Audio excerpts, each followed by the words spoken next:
She's sitting up! Is me sitting here a rare sight? No, we just thought you'd be resting. Perhaps I would have been, were it not for the sudden arrival of some unexpected guests. Not that I consider it a disturbance. After all, you are the only ones who are free to enter. Would it not be a little unfriendly of me to lie down while we speak? I didn't realize you put so much thought into little things like that.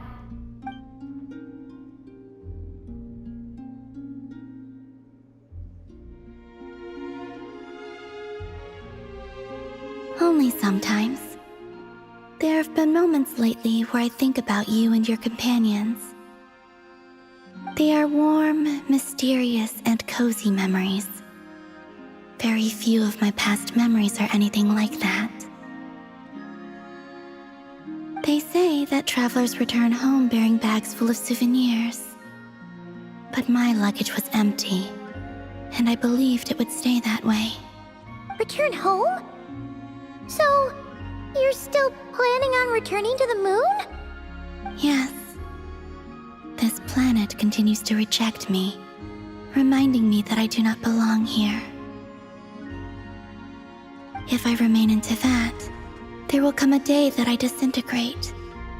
And I don't mean reduced to dust, or turned into food for the flowers.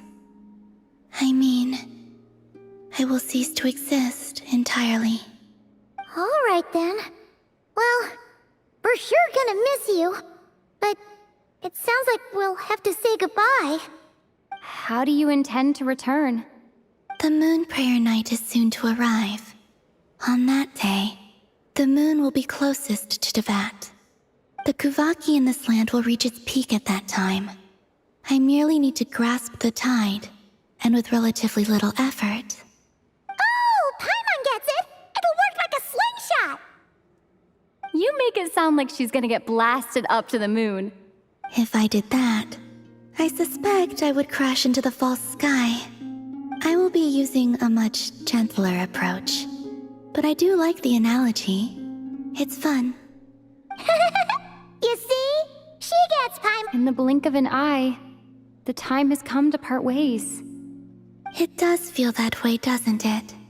Time seems to fly fastest when you are enjoying it. I have always thought of myself as a wanderer on this earth, and it has never expressed any desire to keep me here. Yet just as I plan to depart, it tugs at my arm. Is this a gesture of affection? Or is the world mocking me? Oh. Were you hoping I can answer that? Yes. You are a traveler, so you must have a lot of experience in this area. Then, what I would say is, enjoy the moment. That's right, don't I see. Then what I would say is, even though I am very tired right now, I am still happy. I can't tell from the tone of your voice.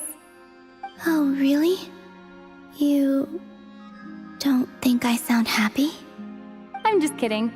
I could tell you were in a good mood today from the moment we saw you. Ah, a joke. Albeit not a funny one. Anyway, I assume you're here about you-know-what. Give me your hand. Actually, it's not that. There's something else we wanted to discuss with you. Oh, then, do you still want to give me your hand? Or not? Sure.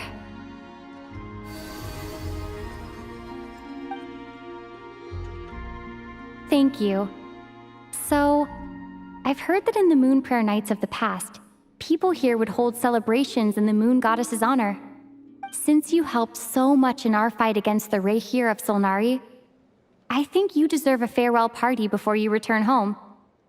I haven't asked everyone else for their opinions on this yet, but I'd like to invite you to join the upcoming moon prayer night. I've never joined a moon prayer night before.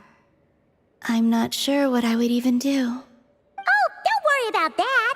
We take care of everything. All you need to do is show up. Of course, there's no need to force it if you're not feeling strong enough. It's just, this kind of felt like a golden opportunity. But They call me Kutar, and the Fatui have an arrest warrant out for me. I shouldn't appear in public right now. I'll make it work. You have my word. Yeah, we got your back. Well, she does. Paimon's actually not too sure what she's planning. All right, if you're sure. I will not refuse your invitation. I suppose it wouldn't hurt to pack a few more sights from this world into my suitcase before finally learning what my homeland looks like. Oh, if you see Lauma, please tell her that my answer to the question she asked me is neither yes nor no. Rather, it is. There is no need. That was kind of cryptic, but sure. Guess it's between the two of you. We'll pass along the message. Bye for now.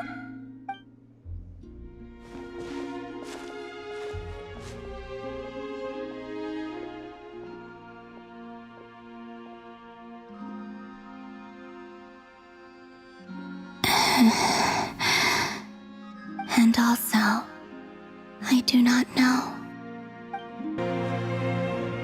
Hey, Llama! It's us! Huh? Varka?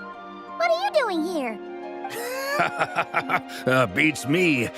I had a bit too much to drink last night, and when I woke up, I was on Hisi Island. Mr. Varka is helping to oversee Nasha Town's preparations for Moon Prayer Night. He is here to go over some details regarding the decorations and custom cloth designs. Right, yeah, that too. What do you mean, that too? Yes, celebrating this festival is a long-held tradition here in Nocturne.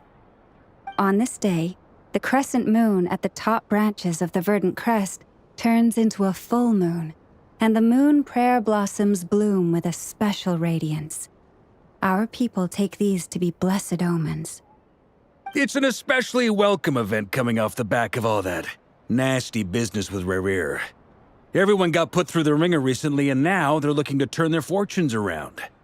The big shots in town all agree that a big, lively celebration is just what we need to rebuild people's faith in this place. No wonder Catherine said the people weren't so bothered about the religious element. That's right. It's become more of a local custom by this point. The celebrations have little to do with whether the religious stories behind this event are true or not. Even the Frost Moon Scions are eagerly awaiting the coming of Moon Prayer Night, despite now knowing that their past beliefs were founded on a falsehood. That's fair. It's a bit like the Lantern Ride in Liyue. It's a chance for people to enjoy themselves, not debate the existence of the Adepti. Oh, one other thing. We just went to see Columbina. We went ahead and invited her to take part in the festival this time. Hope it's okay. Wait, so... you mean she agreed to it? Huh. That's quite a surprise. Then I suppose that she intends to return to the moon on that day. Oh, yeah. It's kind of a complicated process, but basically, it's like a slingshot. I understand. In truth, I had a feeling that she might make such a decision. Well, if Kutar has decided to participate in the festival, we should prepare accordingly. Yeah, exactly. She was saying how it could be risky for her to show her face in public. We were wondering if there was any way we could hide her. Unfortunately, the people who carved the statues did an excellent job of capturing her likeness. It will be very challenging to hide a goddess whose face everyone is so familiar with. Darn! We may have... Nah, don't sweat the small stuff. We can handle that. Huh? Are you... Not as such, no, but the most important thing with a festival is to keep the mood light and your spirits up. You can't go preparing for a festival with those long faces. You'll never convince anyone to enjoy themselves. The Mondstatter spirit is strong with this one. As it happens, I agree with Mr. Varka. Let's start by making our appreciation for Kutar the beating heart of the festive atmosphere. And who knows, once we get the ball rolling, perhaps everything will just fall into place. Hey! Did you catch that? Look! I'm looking forward to the Moon Prayer Night already. We have a festival in Mondstadt called Windbloom, and you can always tell which couples are celebrating it for their first time by the smiles on their faces. Big, beaming smiles like their whole face is glowing. And I have a feeling we'll get to see that same smile on the Moon Goddess's face at this festival. Not quite the same, surely. Anyway, I'll take care of business in the city, but I'll have to leave the decor up to you and the Frost Moon Scions. No one else can capture that traditional aesthetic quite like you guys. But lastly, there's the final key element that brings the festival to life. Companionship. Before you leave, let me show you something that we've been preparing. Mr. Varka had asked to see it already, so you may as well tag along. Also, I have some further questions about Kutar's decision. What's this? They sure look like they're having fun. I believe so. Kuhenki seem very skilled at playing drums like these, although I'm not sure where they learned it from. Maybe it's an innate talent? In their eyes, they're probably just playing with toys. Luanatar! You want to play too? Yeah. She looks more confused than anything. Maybe we can teach her next time if we get the chance. Everyone seems hard at work. They're preparing items for Moon Prayer Night. For instance, the sculpture being made over here. Mr. Varka and I were just finalizing the details of where it will be placed. Ah, there she is. I didn't know the finished article would be so large. Not to worry, though. All the necessary arrangements have been made. Just let me know once it's ready, and I'll get some people to ship it over. You have my thanks. And over here, we are preparing a very traditional confection. Oh, look at all these colors! It looks great! Can Paimon try one? Of course. I have a feeling you'll like it a lot. You bet! Sweets and treats are Paimon's favorite. If you included those in the Feast of the Moon, I bet Paimon would have joined the Frost Moon Scions by now. There will also be verdant crests like this present in Nasha Town during the festival. The timing of Moon Prayer Night is not completely set in advance. We make a rough estimate, then observe the changes in the verdant crests and moon prayer blossoms to guide us. As such, the Wade itself is a fun feature of this particular festival.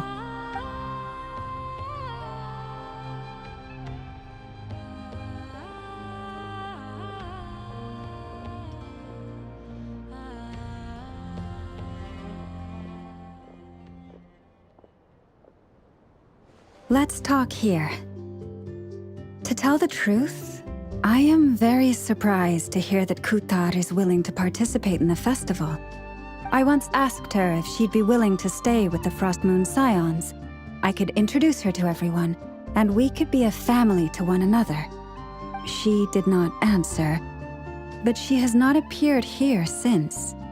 I took this to mean her answer was no, but if that were the case, she would not have accepted this invitation.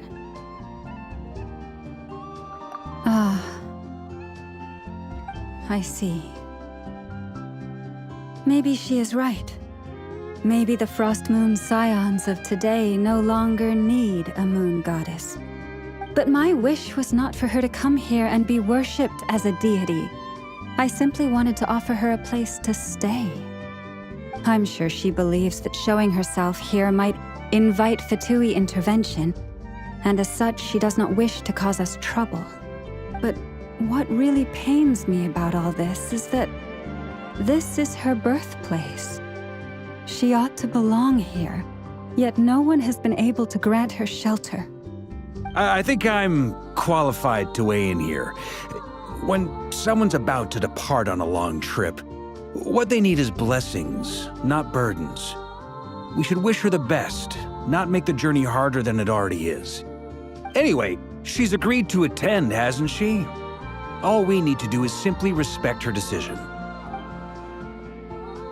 I see your point. Yes, She will soon depart after all. Our job is to leave her with some happy memories. Besides, who's to say her journey to the moon is a one-way trip? It's not like she can't come back and visit if she wants, right? Paimon agrees wholeheartedly.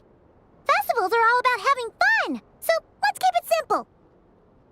All right, I'm gonna head back to Nausea Town soon. Want to come with? I'm guessing you have some other folks to visit there. Sure thing, let's go! Bye for now, Wilma! Thank you all. Goodbye.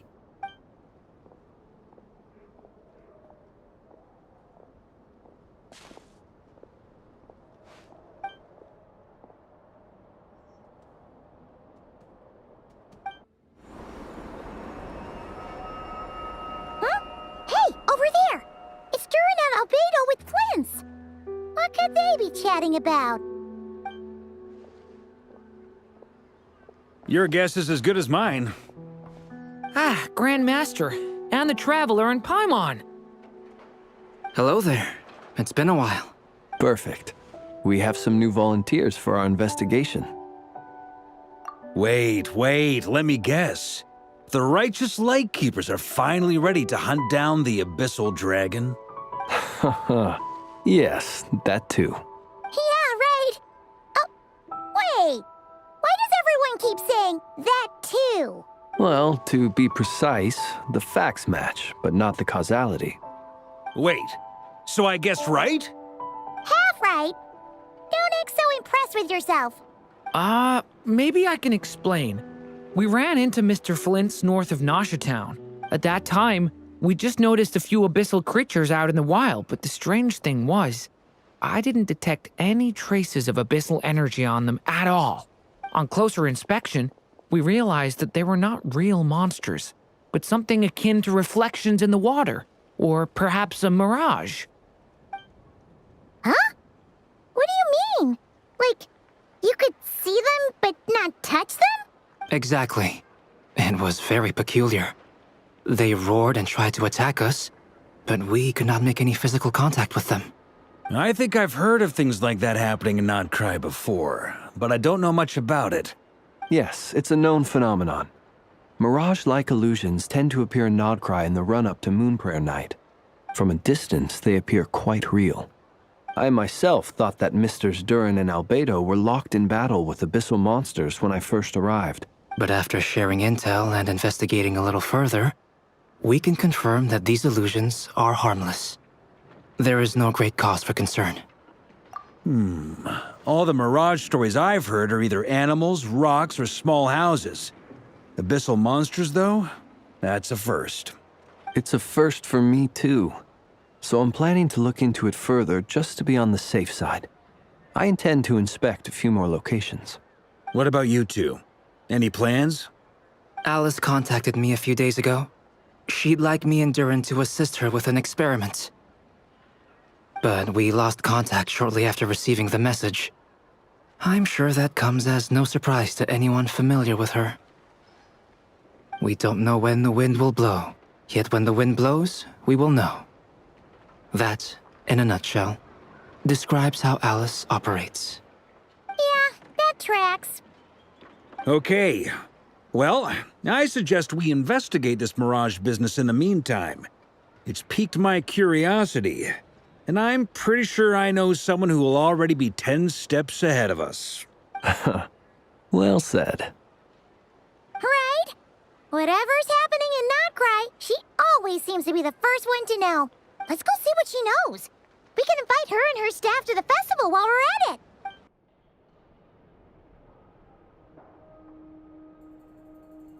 You're right, I have noticed. There's certainly something a little fishy about this situation. Only a little, though. Records indicate that this phenomenon can occur in the days before and following Moon Prayer Night. That said, it has always been a rare sight in the past. The odds of encountering these phantoms are similar to looking up in the night sky, happening to see a shooting star, and managing to make a wish before it disappears. But this time, either everyone's getting lucky, or they're appearing far more frequently than usual. Yehoda's out gathering intel as we speak. In the meantime, let me check off some points of interest. First, the Abyss. The ones we saw seem to be abyssal monsters. Indeed. But we have identified one location where many more of them have made an appearance. And not just monsters, but human phantoms, too. Given the scale and nature of the phantoms, it's almost as if someone's last memories are coming to life. Or perhaps the memories of multiple people. Oh, So you mean the phantom monsters are hunting down the phantom humans? Exactly. The phantoms can interact with each other, but we have no means of intervening. In addition, some of the human phantoms would seem to be from the very distant past. This is clear both from the clothing they wear and the stories they tell.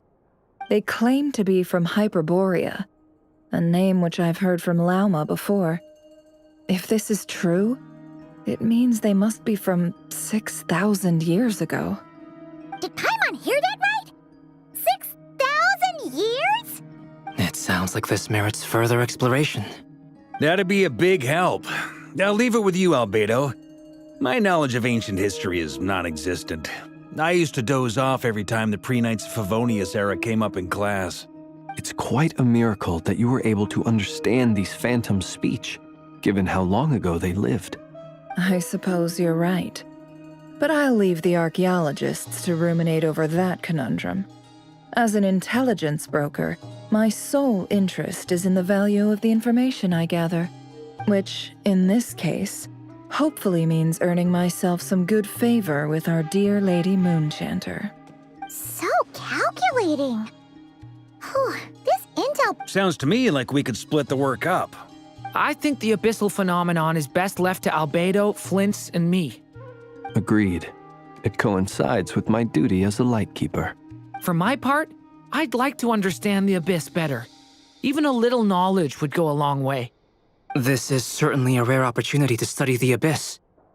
But even rarer, perhaps, is the chance to make contact with the ancients. The Curatorium will take the lead on investigating the Hyperboreans. We put in the work to learn what we know so far. It seems only fair that we get some quantity of exclusive intel.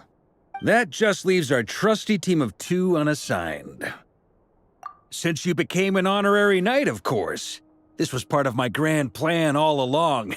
Ha ha ha! Oh yeah, by the way, we managed to convince Columbina to come to the Moon Prayer Night celebrations. Would you and Yehoda like to join too? She agreed to that? Huh. Quite an achievement. Never underestimate the traveler, I guess. I'd be happy to join. No point shutting myself inside when the streets are all decked out.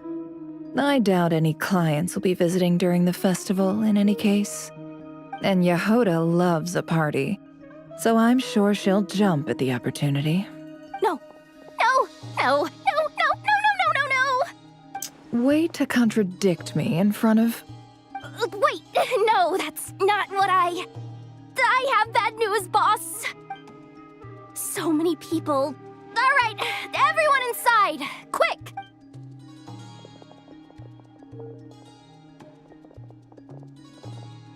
This is gonna sound crazy, but hear me out.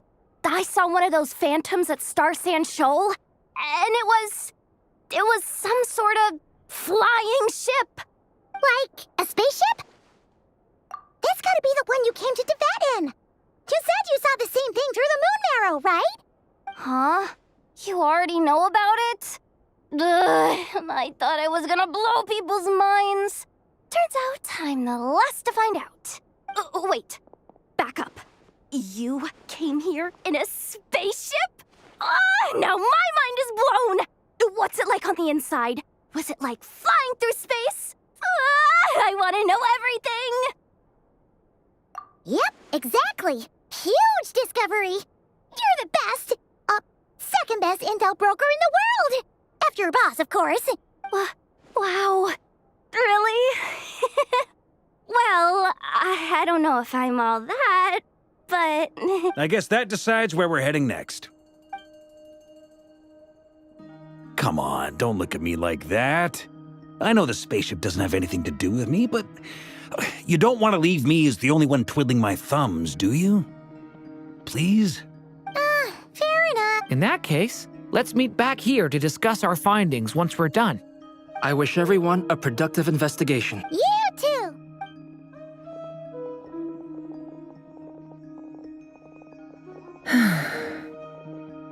What's up, boss? Aren't we gonna head out? Tell me, Yehuda, when did the curatorium start giving out intel for free?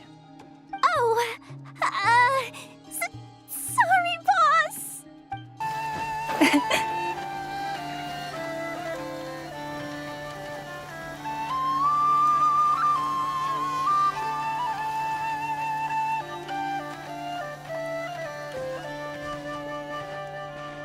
Wow, what do you know? Yehuda was right on the money.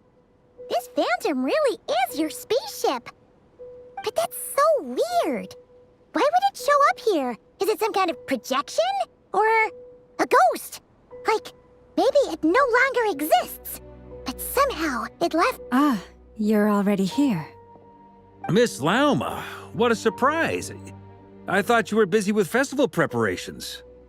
I was, until one of our people informed me that a strange sight had appeared at Star Sand Shoal.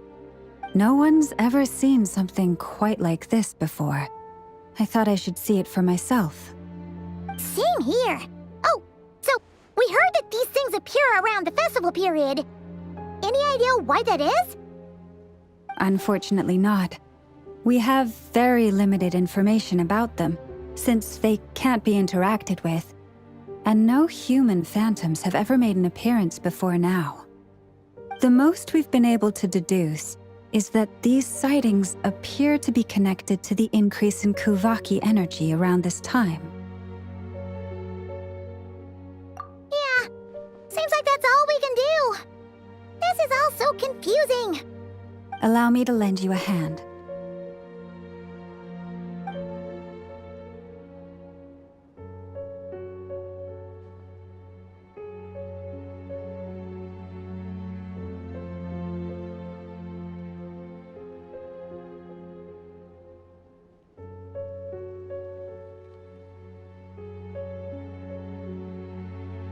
Everyone, our friend here should be able to provide us with some information.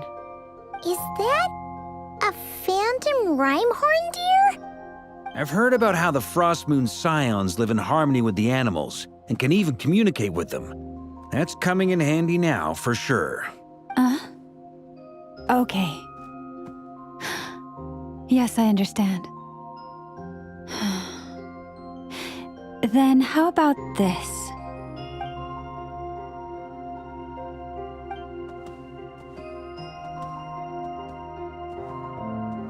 Oh, it's leaving.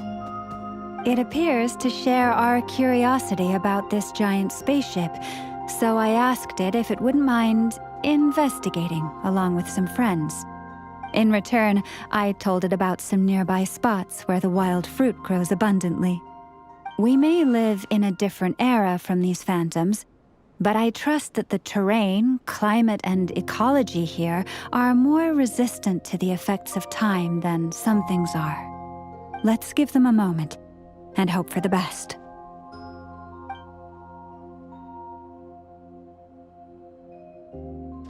All back together? Must have been a lot of fruit. Indeed. Now let me ask them some questions.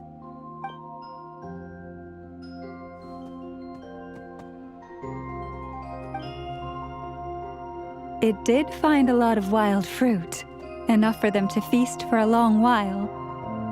This puffin circled in the air several times, but didn't spot anything out of the ordinary. Certainly nothing to do with the spaceship. Huh. Well, it definitely makes sense to get a bird's eye view. Indeed. Other than that, I was also thinking that the world these phantoms see is also different from ours. Oh, I get what you mean. The wild fruit exist in both times and spaces, but there might also be things that only exist in that space-time, which we can't see. Good point. Great thinking, Blunthorn rhinos can use kuvaki to shift great rocks, but this one says it couldn't get that ship to budge by even an inch. The sniffer mole tried too, but despite being a skilled digger, it could not get through. They say that the spaceship looks robust and undamaged. It seems completely impervious to any and all attacks. Whatever lies within is well defended from harm. So, just like us humans, there was nothing they could do about this spaceship either. Yes, still, they deserve our thanks. We are grateful for all your efforts, dear friends. Now go, and enjoy your feast. I've noticed some other human phantoms gathered nearby. Come on, let's go talk to them. I'm sure we're all starting to build up an idea of what's going on here now that we've spoken to some of the people. These phantoms are reenacting real historical events in Nodcry. It's almost like we're in some kind of interactive stage play. We can talk to the actors, but the plot is fixed and we can't influence it. It makes sense. History is set in stone. The objective facts of the past cannot be changed. Paimon totally thought you were just goofing around earlier. But actually, you were doing some serious Of course I was. Anyway, at this point, I think we're forced to conclude that although the Phantom spaceship is right there in front of us, we aren't going to learn much about it from these people.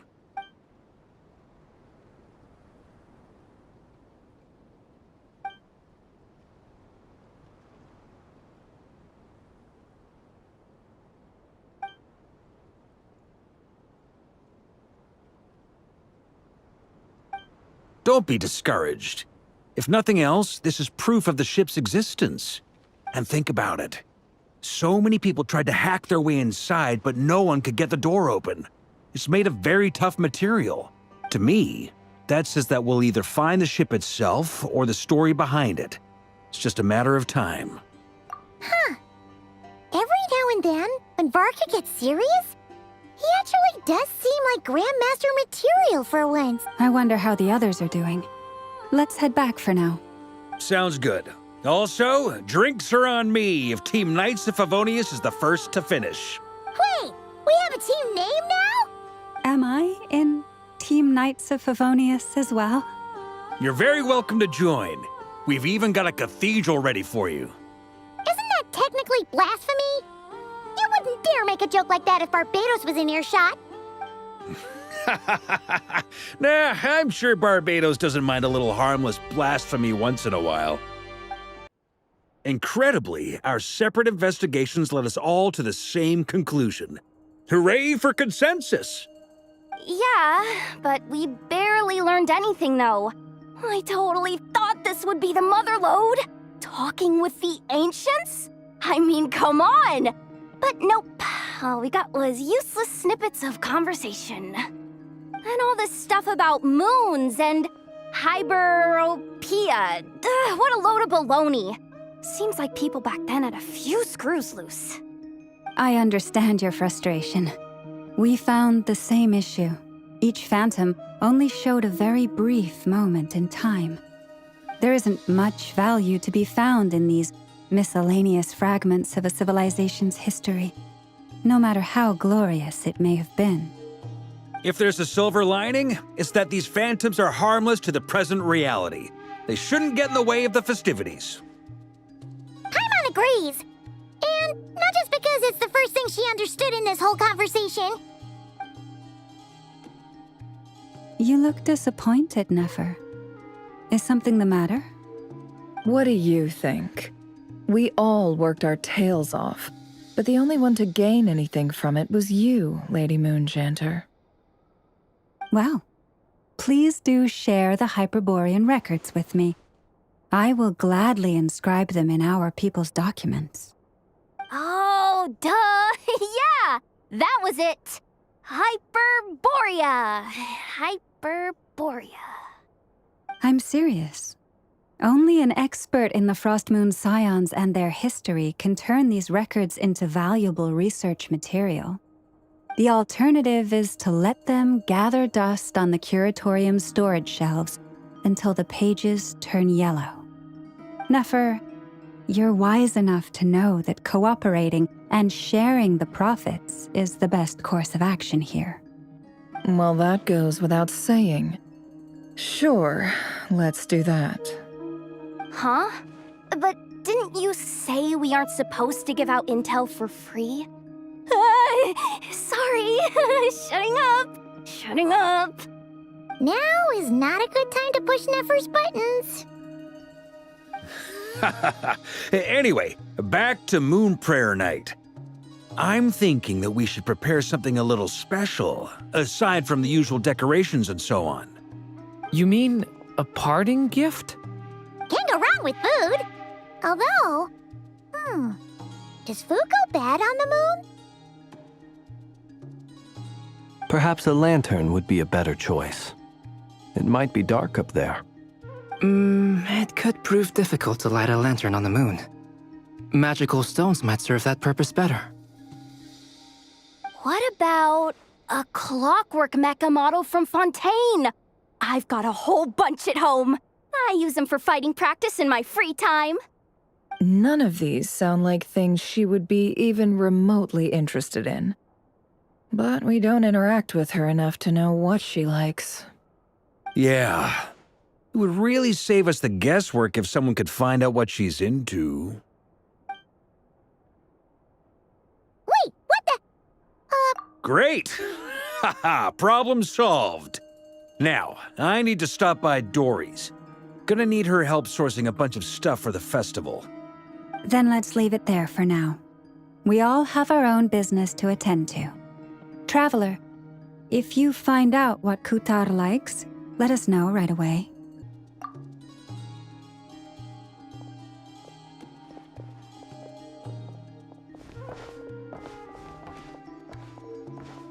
Is something the matter? I'm fine. It's just... I'm still feeling a little rattled after witnessing the horrors of... But it's okay. This is something I have to work through. Well, don't put too... Come on! Stop...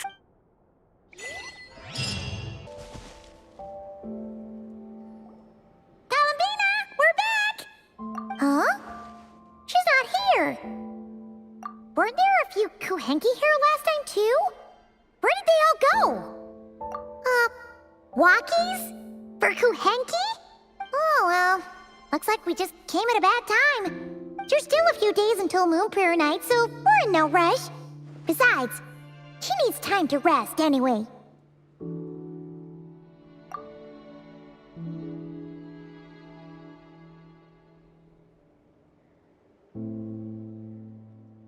Columbina! Oh, how strange.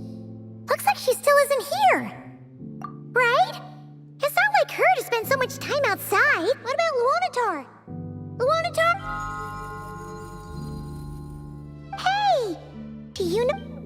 Sorry, didn't understand. But if you know where she is, could you take us to her?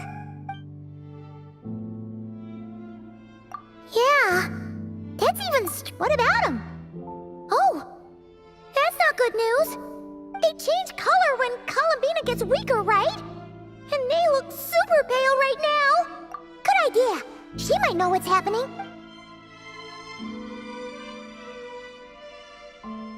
Wilma! Ah, it's you. How is Kutar?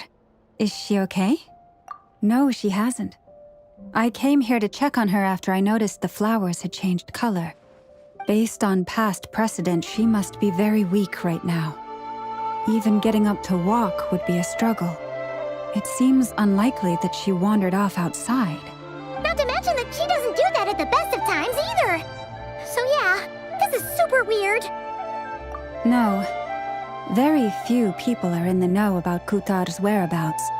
And if anyone suspicious had visited, they'd have left some sort of evidence. Come on, let's go to Nasha Town.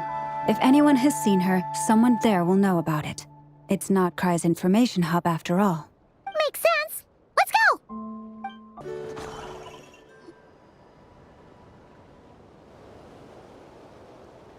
Wait a moment. Is it just Paimon, or is this all kind of suspicious? Has there been here before, right? No, I don't recognize it. Alas, your free and easy adventure time is over. Now, prepare to face the final boss of Nocturne. Whoa! Where'd that voice come from? Not sure, but it's definitely hostile. No, not that way. The final boss is right here. The sniffer mole? That's the final boss? Surely not. Okay, the jig is up. I'll stop teasing you. Turn around. I'm right behind you. It seems I've managed to leave quite an indelible impression, even though you've never seen my face. Oh, nothing could make a great mage more pleased with herself.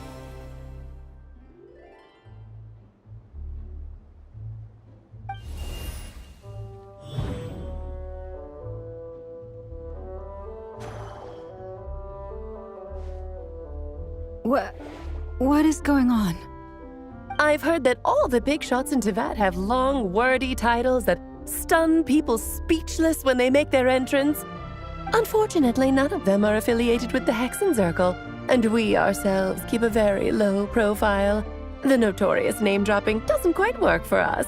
Still, I, for one, think I'm really quite amazing. So that didn't stop me from coming up with a title anyway. Alice? It's really you this time? Not a lantern or a Dodoko, but Alice in the flesh? Oh, that's right. So, what do you think?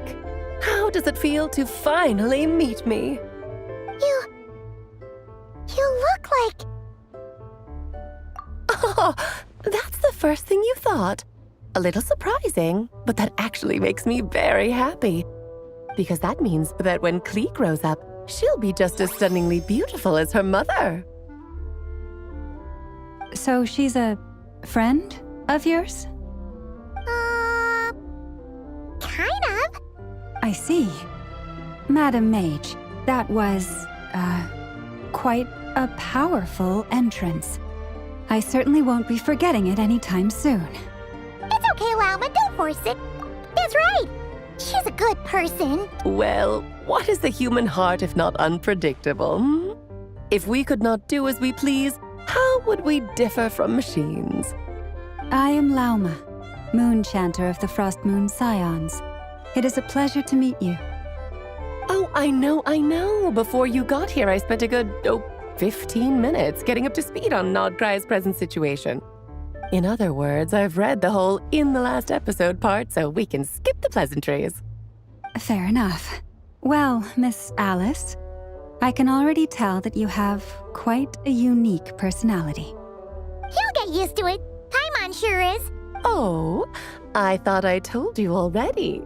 This time, I'm the final boss.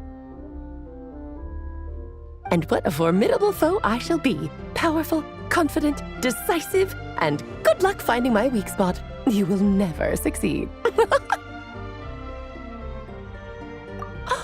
Oh, drat! My one weakness, and you found it in an instant. Fate has been dealt a devastating blow. Thus falls the great Dodo King.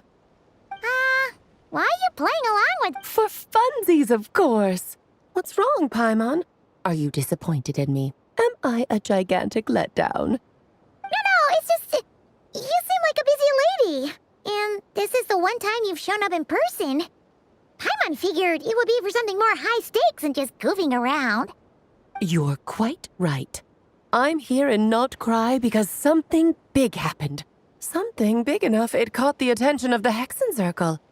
It concerns the 3 moons, Tevat's borders, and of course, the moon goddess you are currently searching for. Kind of. Why don't we discuss this over a pot of tea? My main reason for coming on this trip to Tevat was, of course, to have some fun. But I do technically have a job to do as well, namely, maintaining the stability of Tevat's borders. I'll skip over the complicated parts, but to sum it up, abyssal energies are all that lie beyond Tevat's border. We might find ourselves in a real pickle if they ever made it through. And the phantoms you've been seeing are a sign that the border has been disturbed. Ah, no wonder they tend to... Is it because the real moon is now so close to us that its power can cross the border? In part, but only a negligible amount passes through. Just enough to influence the verdant crests and so on. And as you've noticed, there has been an unprecedented number of phantoms appearing this year. The influence of the moon beyond the border cannot explain this. No, there is another far greater factor at play. The trilunar syzygy. A trilunar syzygy. Eons ago, before the heavenly principles came to Devat, it was the then 3 moon goddesses who controlled the laws of this world. Oh, that's exactly it! The 3 goddesses split these powers amongst themselves, promising never to consolidate them into one singular body. This was meant to keep the world stable. But, fast-forwarding to the present, the eternal moon's marrow is with you, while the iridescent moon's marrow, which should never have appeared in this world, has been retrieved. Add that to the presence of a moon goddess in the flesh and... the power of all 3 moons is gathered here in Nocturne. There hasn't been an event like this since the War of Funerary Flame. And it's having a noticeable effect on Tevat's borders. Because I wish to give my darling daughter a peaceful, sunny environment to grow up in. Is that a good enough reason? Kinda sounds like you're dodging the question. Well, that's one reason anyway, and the most important one. The others are a little complicated to explain. For instance, cleaning up after dearest Miss R. Albedo could tell you more about that if you're curious, but right now, I have a more important question to ask you. Why are you collecting the moon marrows? I see. Nicole told me about that legend once. Nicole? You mean Mage Anne? Oh, so you remember. Yes, of course. That was a story about fate, her area of expertise. But back to the story of our dear moon goddess. I'm afraid her intended method of returning to the moon is unlikely to work anymore. What does that mean? She may be missing, but she hasn't gone anywhere. She has disappeared.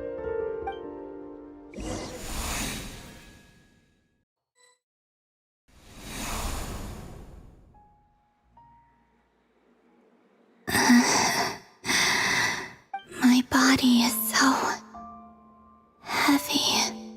Wait, no. It's my mind that's heavy. My arms and legs are as light as a feather. What's happening to me? I feel drowsy, like I've been asleep for too long. Is it daytime or nighttime? Is the moon out? I think I'll go for a walk.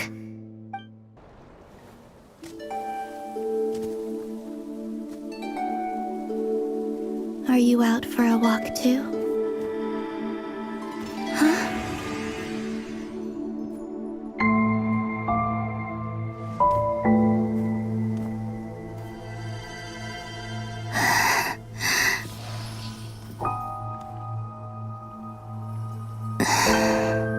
The day has come at last.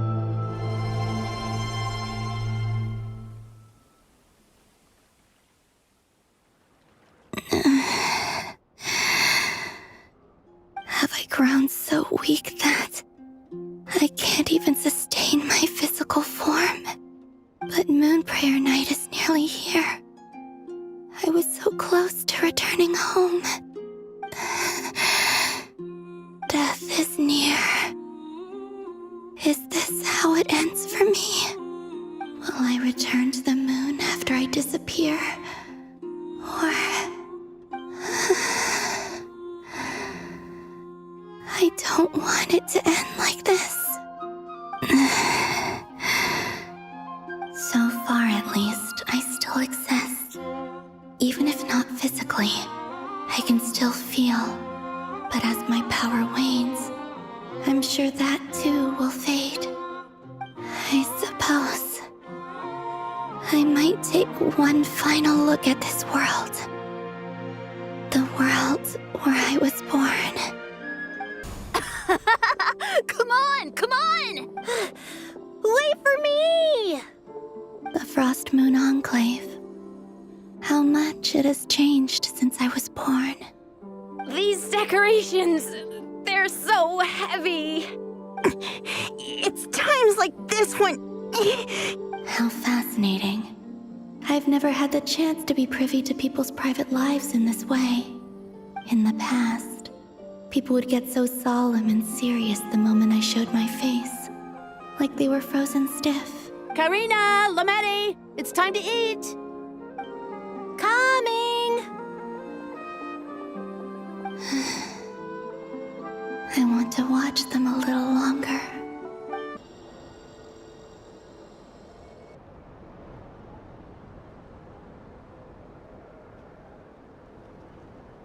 I'm sure you're both tired from playing all day. Come on, eat up.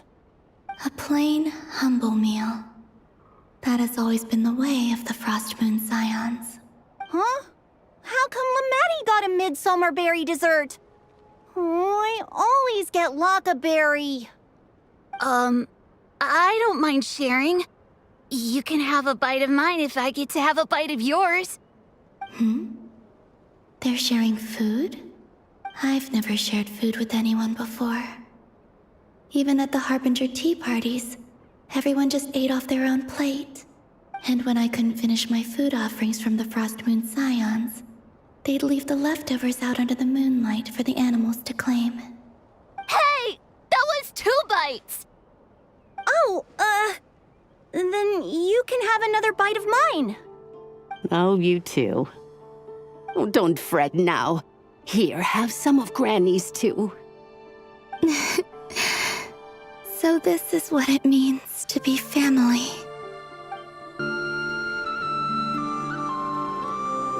So just fill these balloons with air, right?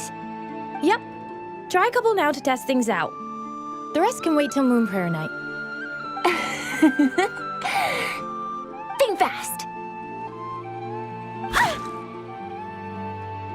Rita! Teasing an acolyte of the Frost Moon Scions? Surely that's a punishable offense. Take this!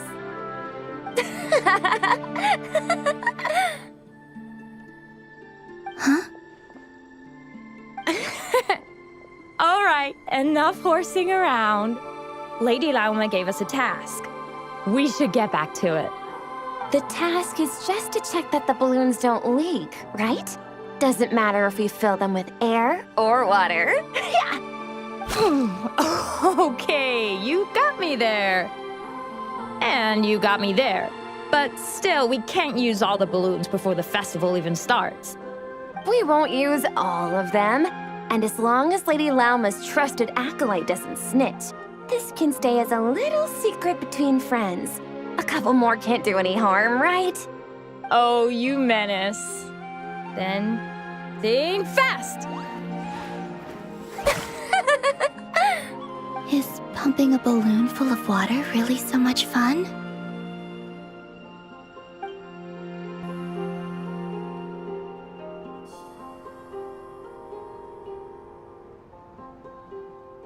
I'm seeing so much that I'd never usually get to see.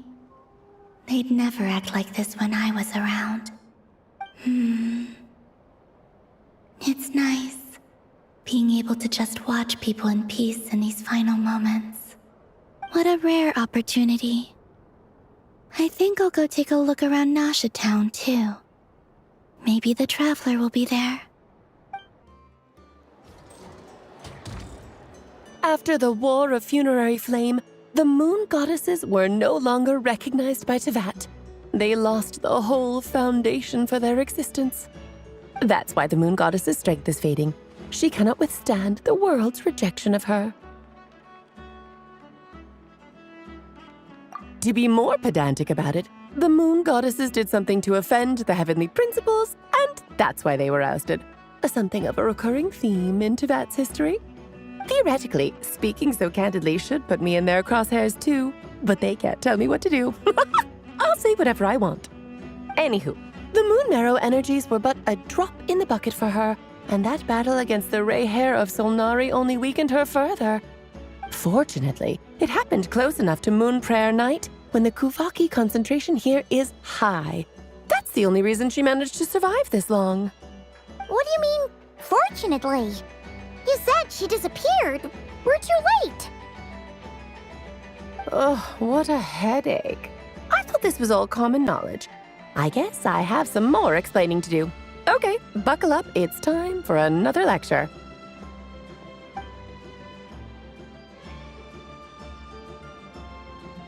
Now, I said earlier that the moon goddesses lost the foundation for their existence.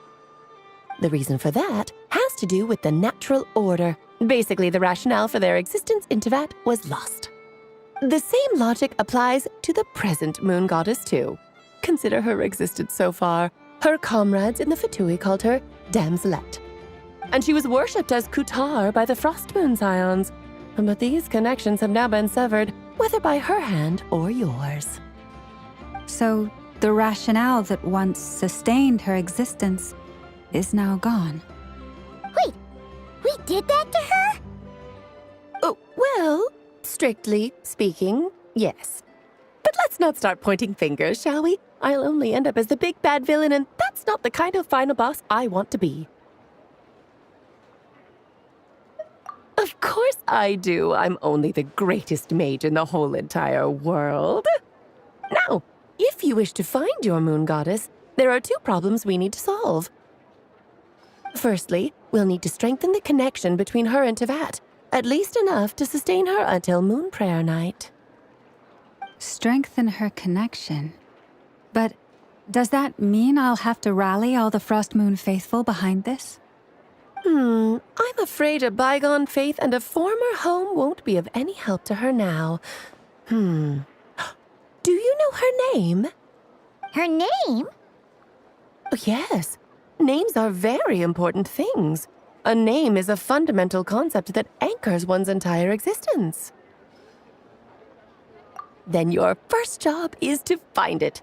As a moon goddess, I'm sure she must have a name she identifies with. Neither Columbina nor Kutar is her true name, and she's never really accepted either of them. So, finding out her real name is enough to sustain her existence? Yes, I know it sounds like a small step, but every journey begins that way. So for now, that's all we need to focus on. The second problem is with her plan to use the moon marrows to return to the moon. Unfortunately, piercing through the false sky will take an enormous amount of power. Given her current condition, she won't be able to provide anywhere near enough power, even if she recovers her physical form.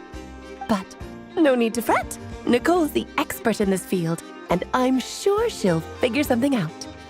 Wait, Mage N is going to help us out too? That means we've got 2 Hexacircle mages on the case. This is turning into a pretty big deal. Actually, this is more of a side quest for me. Like you said, I'm a busy lady, so I can't stay for too long. I'll have to return to Tevat's border soon. That's the upside you get for looking out for my little Klee. Hopefully that will incentivize you to carry on keeping her company in the future. Anyway, jokes aside, you'd better get moving. It will take quite a miracle for the moon goddess's consciousness to hold out till Moon Prayer Night. Oh, I suppose I might as well tell you where Nicole is before I leave. Off you go now. Time to meet your new friend. Oh, yes, and a little suggestion. Don't forget to mind your heads. What? I wonder how Durin's doing. I should really go see him before I head back. You really are super busy. I most certainly am.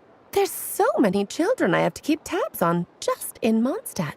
Durin, Albedo, Venti, Varka. Klee didn't make the list, huh? Of course not. Klee is my pride and joy. I have no qualms about her. because she's the best child in the whole wide world. Yep. Clee's a little angel. I'm glad you agree. Well, all the best. See you when I see you.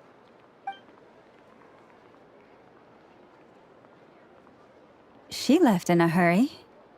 Yeah, she didn't pack up her stall. Should we handle it for her? I must say, I'm now very curious about her daughter. Clee, wasn't it?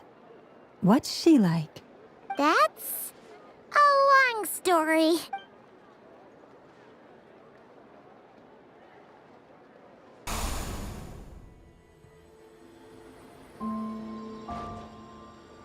What a lively place. I've never experienced Town like this before. Hey, you old geezer! Your hammer's rusted through! Who are you calling old geezer? Are they quarreling? I'm looking right at him! You've really gone downhill since giving your daughter free rein in the workshop. Can you even swing a hammer anymore? It shouldn't take you days just to fix a single chair. You might as well use that hammer to massage my back for all the good it's doing. Don't run your mouth, or you'll get a back massage that'll put you in bed for the rest of your life. Look, the materials haven't arrived yet, all right? You know how busy it gets in the days before Moon Prayer Night. I'll bet you send all the materials to your little princess. Blood's always thicker than water, huh? All right, you've made your point, Uncle Koski. As soon as the materials arrive, fixing your chair will be the #1 priority. And Dad, if you've got time to chat, why don't you lend me a hand, See? Lolka knows what the score is. I guess they're friends. But the way they spoke to each other was so ugly. Then again, it wouldn't be the first time I've seen something like this. Columbina! Sing outside my door in the middle of the night one more time, and I'll unscrew your vocal cords. You hear me? Oh, Zandrone. So that was her way of trying to be friends with me. What a pity. I won't get the chance to say any ugly things in reply.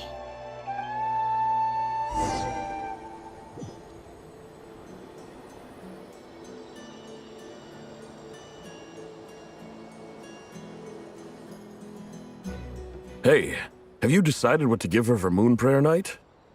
I sure have. She's gonna get the surprise of her life when she's least expecting it. Then I'll whip out the ring and pop the question. The surprise of her life. What a fun turn of phrase. Cool, I get the picture. You can spare me the gushy details.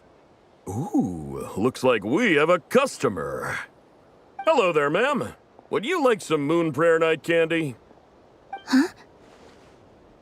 Is he talking to me? Can he see me? Here you go. Oh.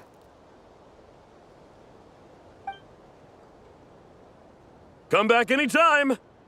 Right. Now, where were we? I don't know why, but I still held out hope.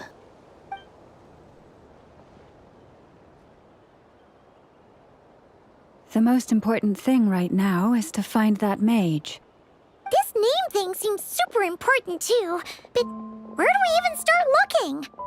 I'd better go pay the Fatui a visit.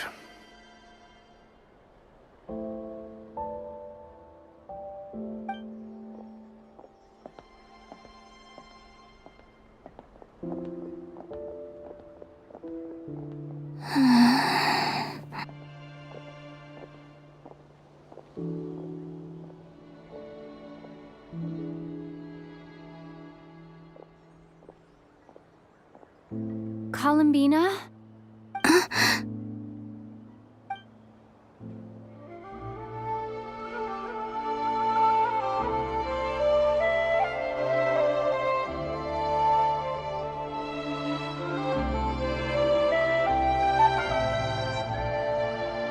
traveler? Let's go! This is no time to be spacing out!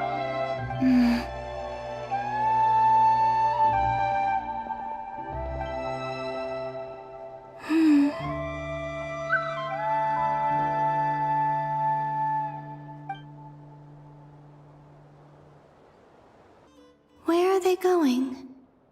They mentioned a mage and... a name? So, Mr. Varka, are you acquainted with this Nicole? Or should I call her Mage N? Not really. We've never met, though she has come up in conversation. From what I've gathered, Alice kinda took Nicole under her wing. Taught her how to speak in a more ladylike fashion, that kind of thing. Huh. Hard to imagine Alice as an etiquette coach.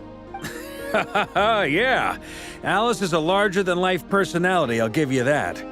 But then again, that's why she's able to draw such an eclectic mix of people into her inner circle.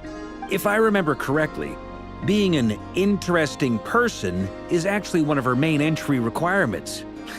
So, if you ever wanted to join the Hexenzirkel, I'm sure you'd both be eligible to apply.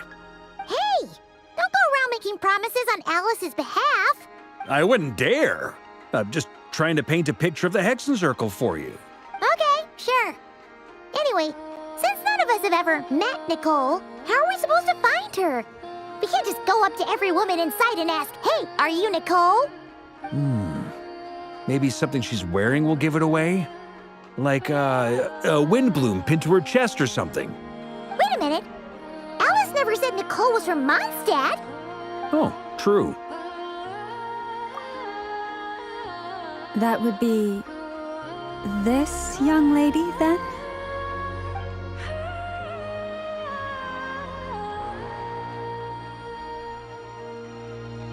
Hey there!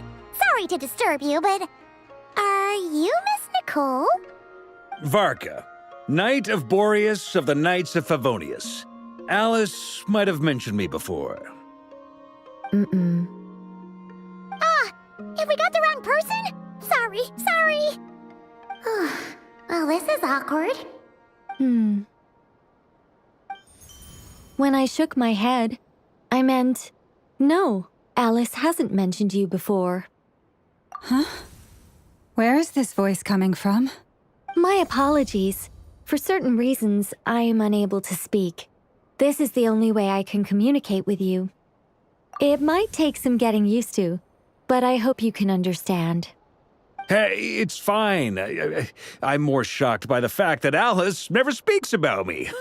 I mean, As for you two, we have crossed paths twice before, but it is nonetheless a pleasure to finally meet you.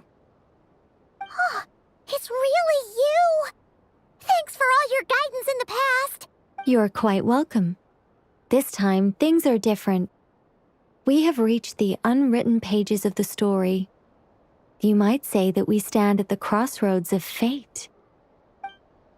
Now then, allow me to formally introduce myself. My name is... No, stop! Alice! I can't believe it! I had a whole speech prepared. I'd agonized over every single word. She always picks the worst moments to ruin other people's plans. I'm so sorry about that. Alice took the liberty of devising some bespoke self-introduction magic for each member of the Hexenzirkel. But I could have sworn I deleted all of the triggering conditions for it. How did it bypass everything? Oh gosh, this is so embarrassing. This is a very different side of Nicole than what we're used to. Is she not used to face-to-face interactions? Don't worry about it. We've seen that introduction magic once already, so it wasn't too much of a shock. Please go on, Miss Nicole. We'd love to hear what you have to say, or... well, communicate. Huh? Are they talking to this lady? But... will you all promise to forget that horrendously embarrassing introduction? sorry, embarrassing. When?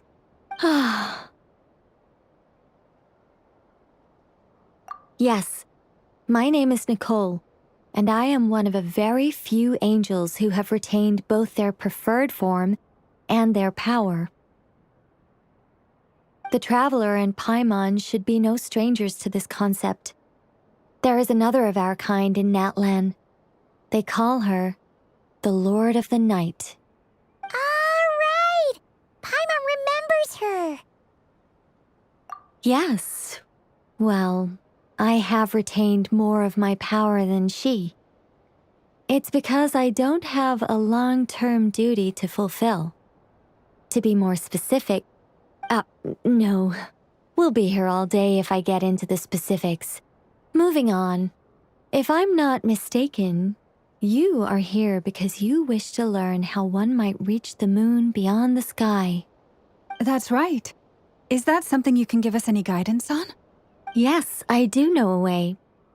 It began with the Hyperboreans, who lived after the War of Funerary Flame. Blank looks. Maybe I should start with the background of the war. Or maybe not. It shouldn't be an issue. I'll fill in the gaps for you when we have more time. Anyway, after that war ended, the three moons retreated to beyond the false sky. The Hyperboreans were humans I once aided. They accepted the civilization and creations bestowed upon them by the angels. But despite accepting many blessings of the angels, many among them still held on to their faith in the moons.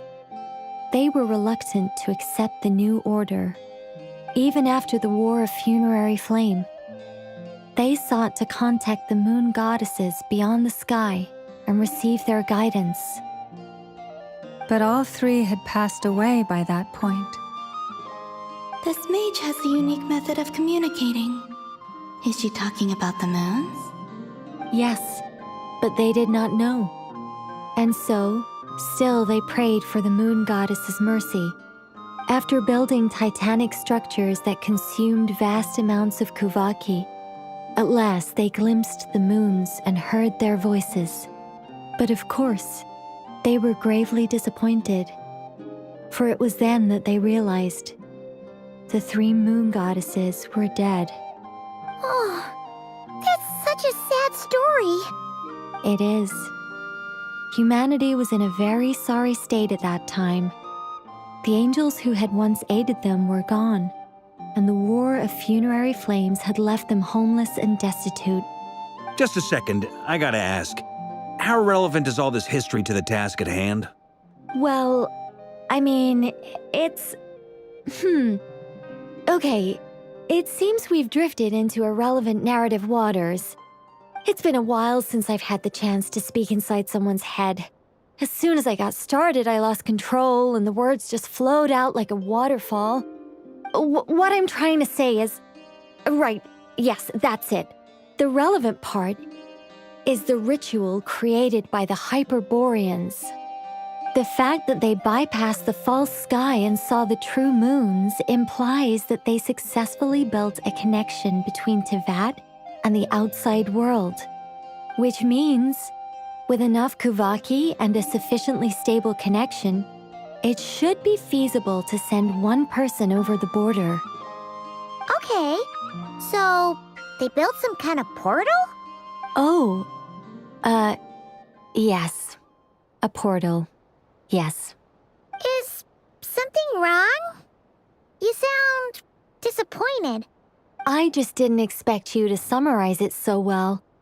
It turns out I could have said all that in one word, if only I'd managed to think of it. No, please, it's fine. This is invaluable knowledge. I'll be sure to record and preserve everything in writing. Oh, really? Well, in that case, I suppose I could backtrack and add some more detail. I did gloss over a few things so far. Whoa, time out. Let's summarize what we've got first. The Hyperboreans were the last ones to use this method, right?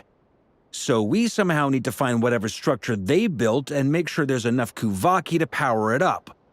Luckily, we have the moon marrow of both the eternal and iridescent moons, so we're all good for Kuvaki. Which means the key issue we need to focus on is finding the place. Am I right so far? Yes. Although I expect the structure is long gone by now.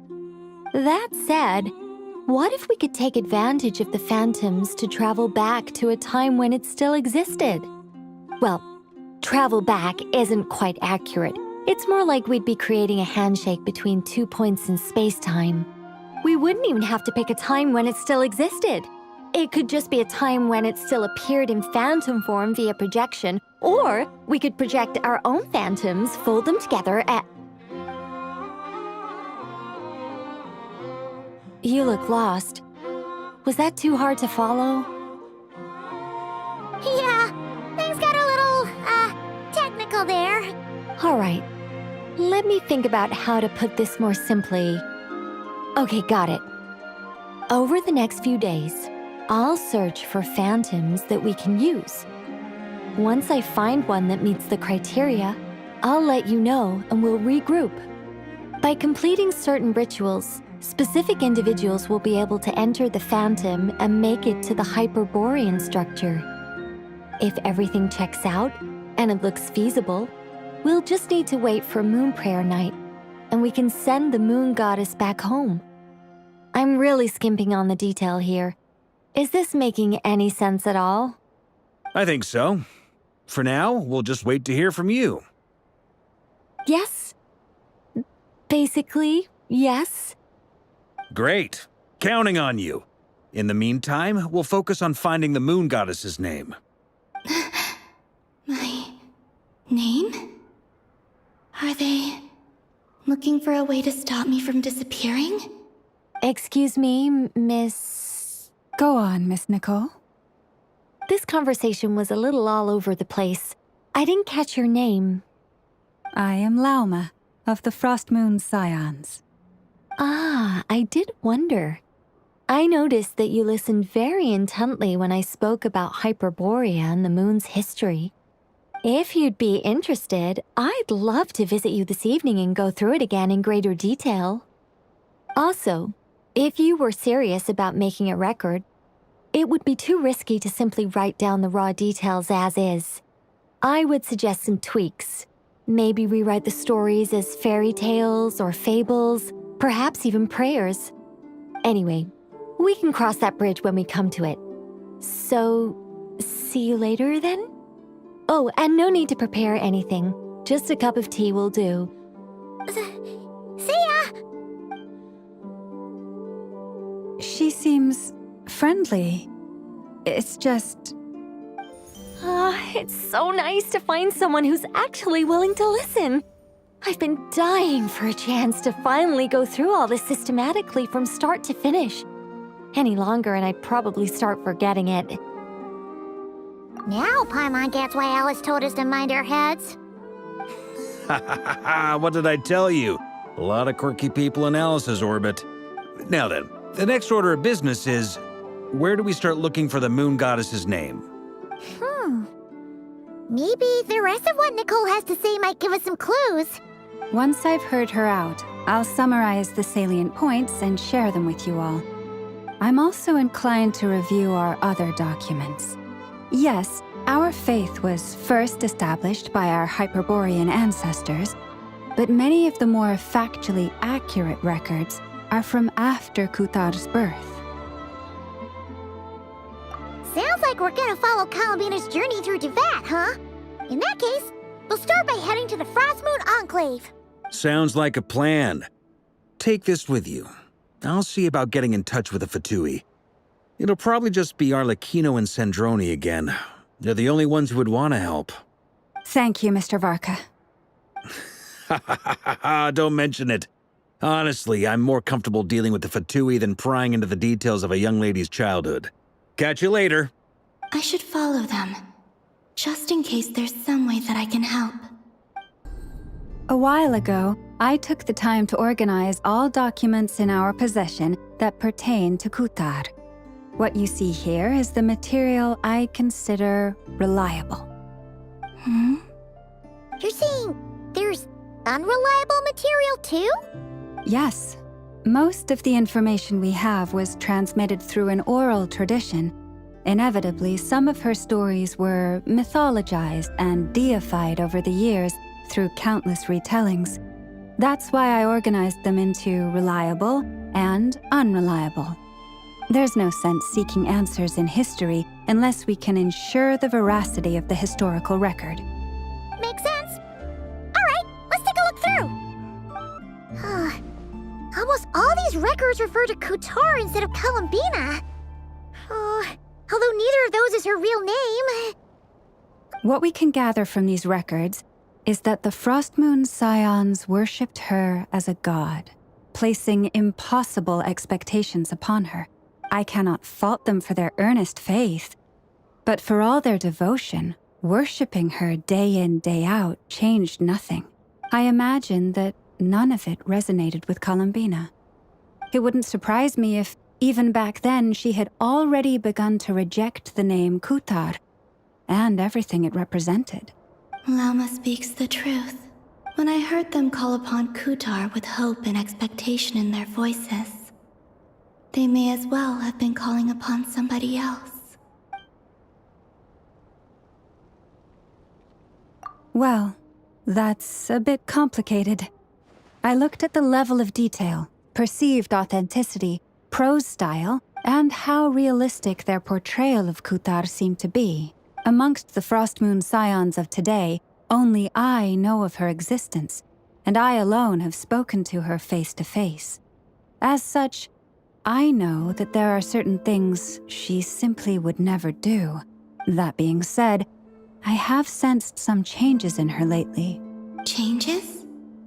Me? Seems like this is getting us nowhere. For what it's worth, why don't we check the unreliable sources too? Sure. Give me a moment.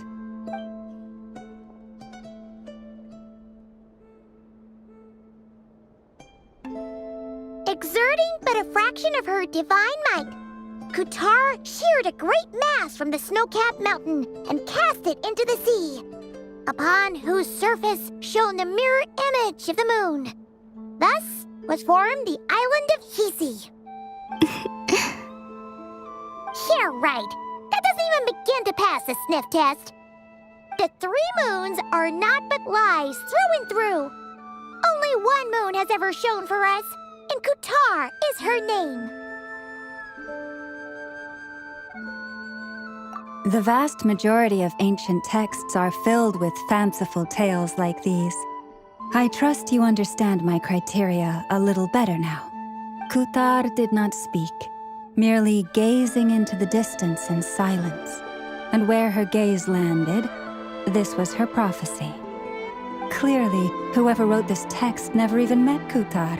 Otherwise, they'd know that her eyes are always closed. What about you, Traveler? What are you reading?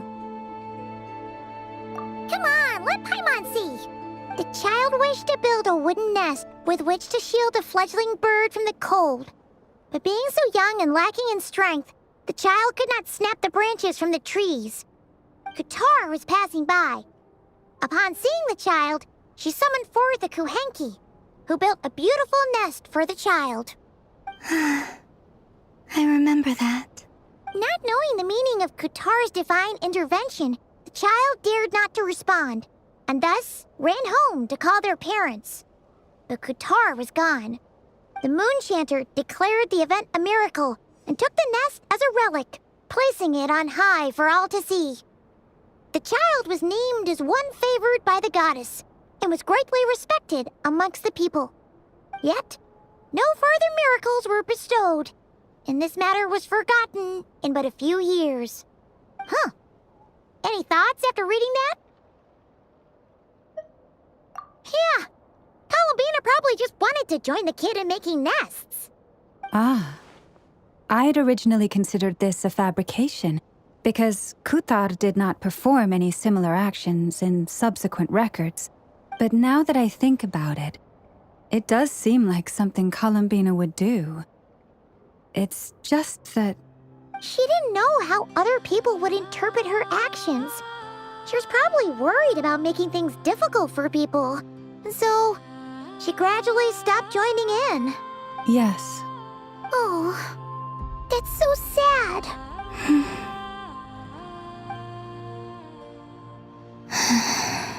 And now I can make no such gestures of warmth, even if I want to.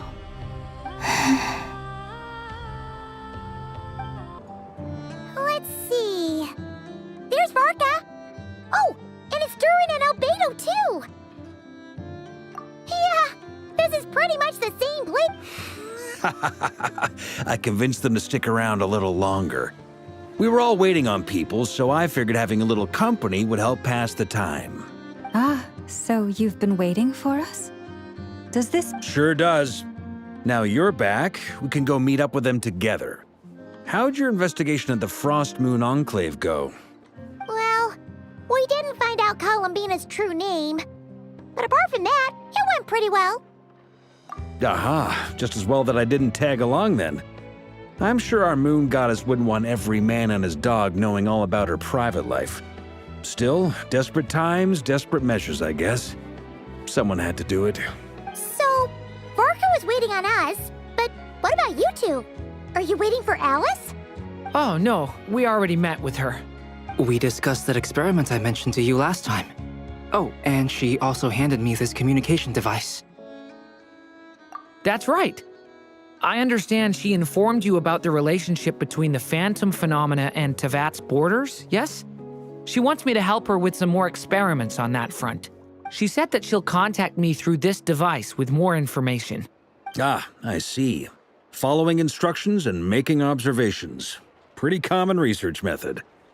Takes me right back to Albedo's lab. Wait, then who exactly are you meeting? Someone you know. Albedo's met him too. But I don't think Miss Lauma or the Grand Master have been introduced. Introductions are overrated, especially in cases like this. It's you! So? It's not like the Academia has prohibitions against going abroad. Also, I applied for leave. I've been writing to Hat Guy since obtaining a human form.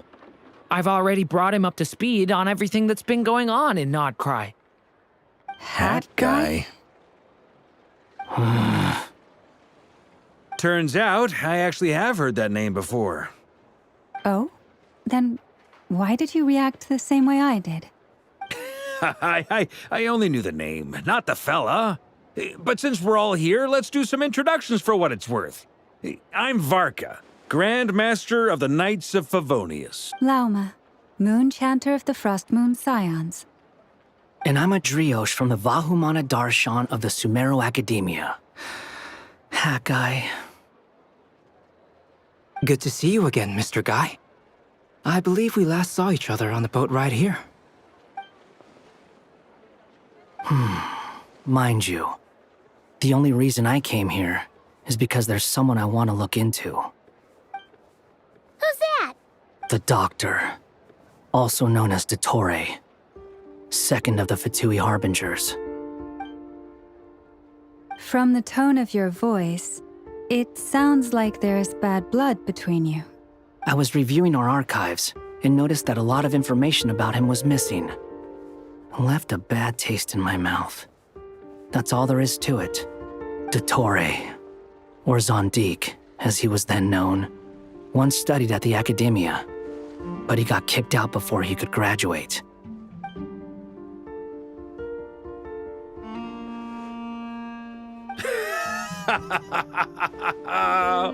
So the Harbinger's #2 man is a college dropout? Ah, how embarrassing for them. Last we heard, he was planning something. We actually heard that a few times before, even coming to Noctry. But we haven't seen a trace of him since we got here. He only appears when something interests him. For all we know, he might have left already. But the fact he did something here at all is worth noting. It'll fill a couple extra lines in his file. Why does it sound less like a file you're writing and more like a criminal record? Anyway, we were just about to meet 2 of the other Harbingers. Want to come along? You might learn a thing or two about him there. Sure. Even though they're Harbingers, well, they're old acquaintances of ours, so, you know, when you talk to them, try to be... I got it. The Frost Moon Scions' relations with the Fatui remain tense. Forgive me if I do not attend. In that case, we'll continue assisting Miss Alice with her experiments. Good stuff. Everyone's having a fruitful time. All right, we better get going. I'll lead the way.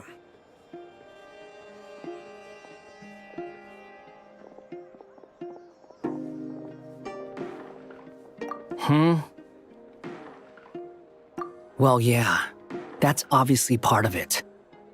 But I'm not the only one who has a score to settle with him. Neither you, nor Lesser Lord Kusanali, nor I want to see him meddling with things again.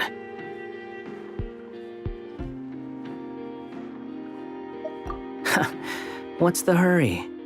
Don't worry. Pigeons always know which way home is.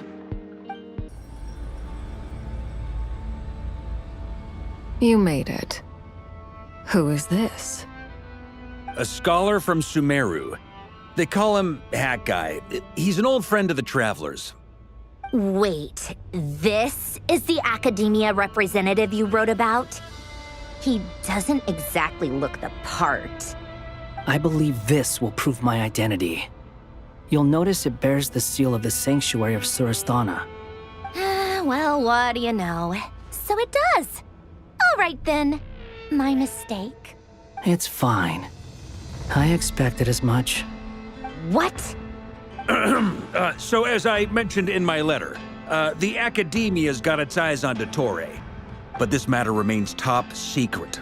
Apart from those assisting in the investigation, the fewer people who know, the better. If anyone asks, I'm here in Nocturne to pursue my personal academic interests. Gotta say, Varka, you did pretty well to keep all this under wraps for so long. you flatter me. Where do I even start? Remember that time we fought Rerir at Star Sand Shoal? He sure let me have it then, didn't he? I'll bet Dottore had that all sketched out, with me as his convenient little pawn. He could not care less about us if he tried, but hey! The feeling's mutual. Does Dottore really strike you as the sort who values his relationships with his colleagues? Fair point. Definitely not. Which is why I always keep my guard up whenever he starts making suspicious moves. To that extent, our motivations align. On top of which, I consider you trustworthy people. Now, back on topic. In the wake of the Reikir of Solnari episode, Sandrone and I grew suspicious about Dottore's complete inaction during the entire affair.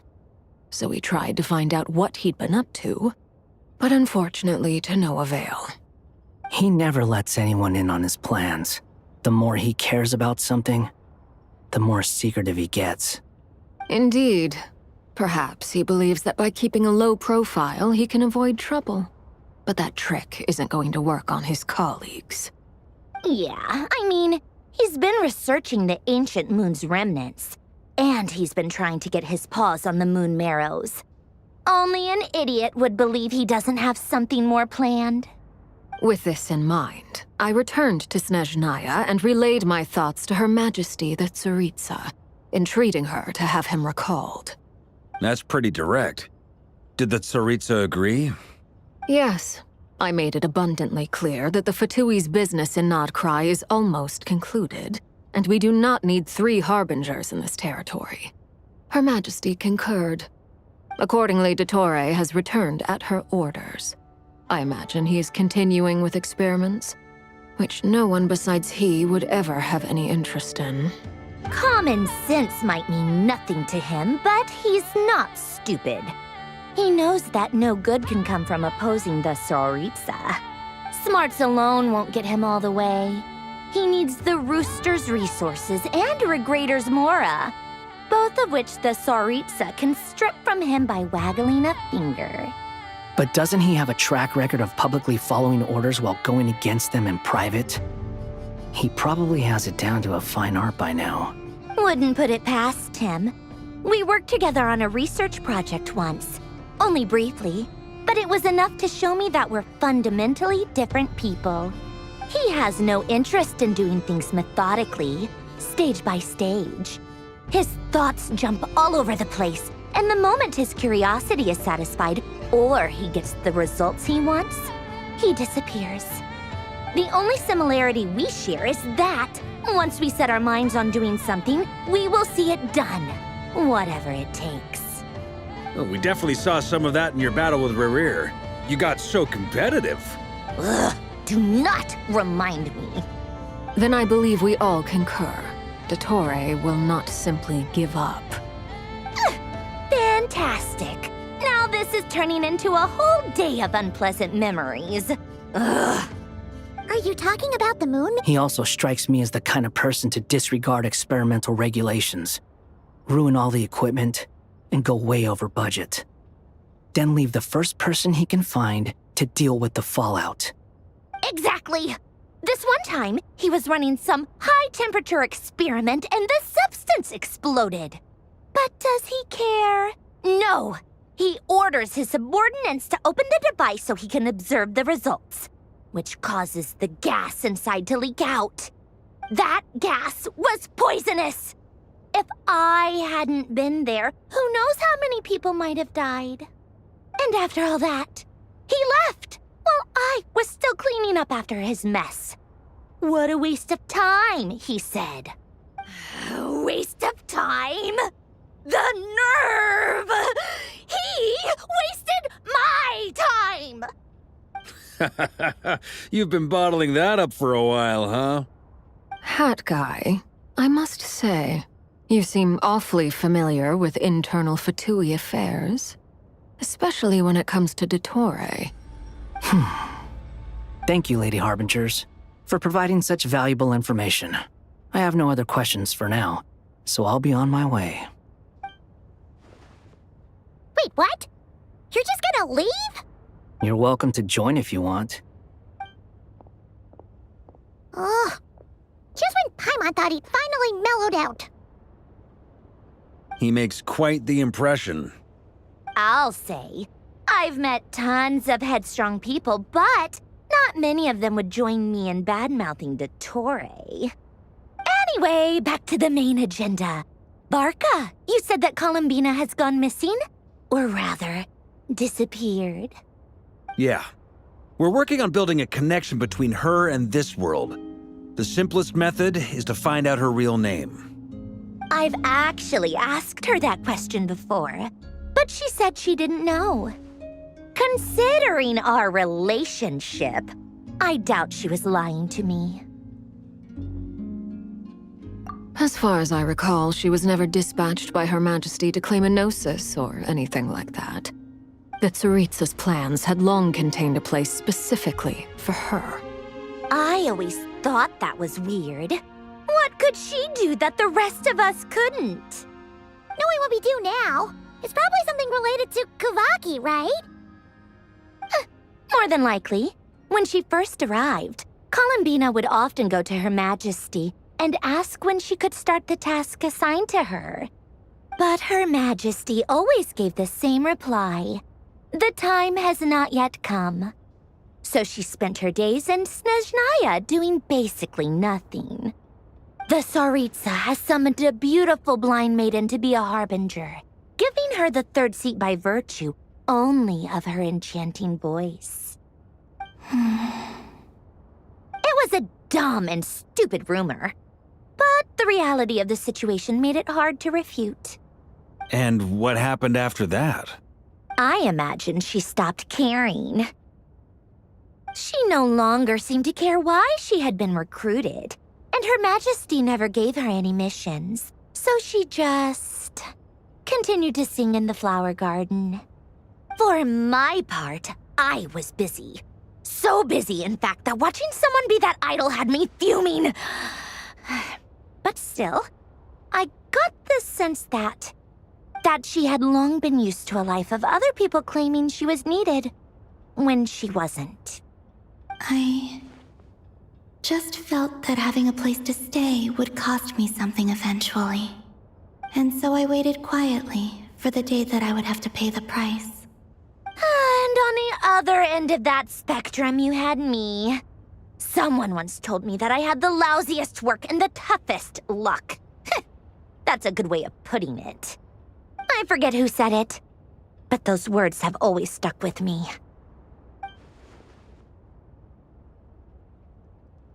But you've done your job exceptionally well all this time.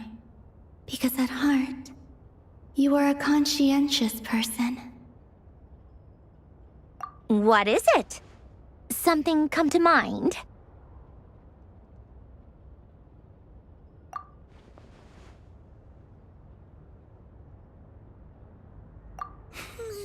That makes sense. Nothing screams you are needed like your name shouted from across the town. Well, good luck with it. But if you ask me, Colambina is still the most shoutable name. I'm just so used to it now, after all the arguments we've had. I can't be bothered trying to remember another name for her. Nor I. Sandrone. Harlequino.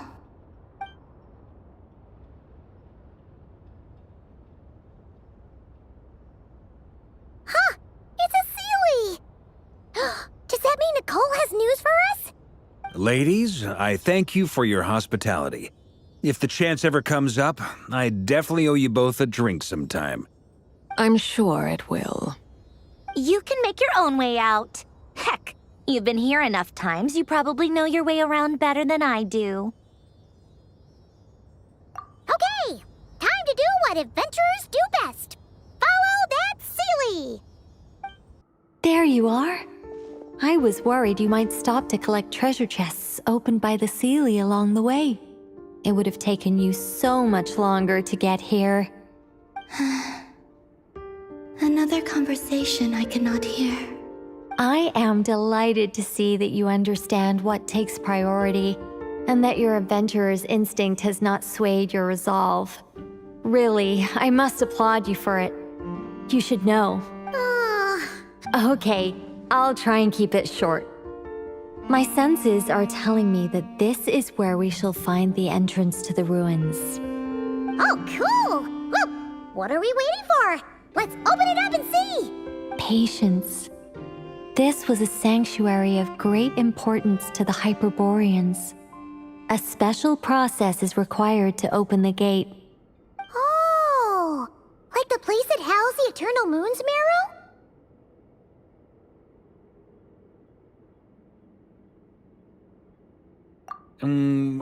Okay, so what's the plan? Need us to do anything? And just the short version, if you can. Ah. All right, then. I was planning to start with some background on the invention of these techniques. Are you sure you don't want to hear it? Remember what you were saying about priorities? Fine. Simply put, we need 3 human representatives to successfully undergo a process of Kuvaki resonance. Think of it as a test from the 3 moon goddesses to see if the entrants are qualified, with the most recognizable qualification being Kuvaki. Pretty sure Lauma would ace that test. Oh, wait. We need 3 people. I also have no doubt that the Moon Chanter would be qualified. But we would need 2 other people with the same constitution. Therefore, the most feasible method is not so much to follow the rules, but to figure out how the test functions and find a workaround. I've done some research, and it turns out the mechanism is rather crude. We'll simply need humans to stand before it who have sufficient Kuvaki energy within them. I'm with you so far. How do we get the Kuvaki in them? The easiest way would be transfusion. Take some Kuvaki from Nodcry's soil, put it into the bloodstream, and get it circulating in the body. So we're going to cheat on the test? Precisely. There are other methods, but this is the simplest one. Cheating the system is much easier than trying to hide from it. Huh? Sorry? Does the idea of cheating upset you, Miss Lauma? No, that's not it. I suddenly had an idea. Oh, what is it? It's about Moon Prayer Night. I figured out a way for Kuthar to join in the festivities. Huh? But as Paimon said, we need to have our priorities straight. Let's get back to the test. I'll follow up with Nefer on the festival arrangements. Oh, okay. Anyway, is this really the best method we have? A Kuvaki transfusion sounds dangerous. no matter how you slice it. If you think that's dangerous, wait till you hear the other methods. I'd be more than happy to go through them if you'd like. There are several. No need, we're good. Let's go with this one. Very well. Kuvaki transfusion it is. Now, I should mention that the risks can be greater or lower depending on individual compatibility. It would be rash to simply infuse the Kuvaki and hope for the best. If the body rejects it, the reaction can be quite severe. The symptoms are similar to another condition that some people living here suffer from, known as congenital Kuvaki sensitivity. So, before we execute our plan, I will perform a simple test of my own to see who is compatible and who is not. Once that is done, we will have to complete the resonance process as rapidly as possible. The participants must remain stationary while the Kuvaki circulates and bonds with them, and they mustn't eat or drink anything. What? No eating or drinking? That's some hardcore fasting. They'll all be monks by the time they're through. 3 days. Oh, that's so long! And we still need to find 2 more people who are not just compatible, but also willing to volunteer. Fasting? What are they talking about? Really? Don't you want to think this through? Haha, count me in too. 3 days without food? I can handle that. Miss Nicole has made it clear that this is the easiest way. The way I see it, there's nothing else to discuss. It's time to step up.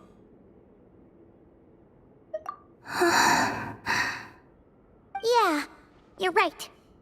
In that case, Paimon volunteers to be Captain of Logistics. She'll keep the fires lit and grab some spare clothes to keep you comfortable. Then we'll start with you first, Traveler. Please step forward.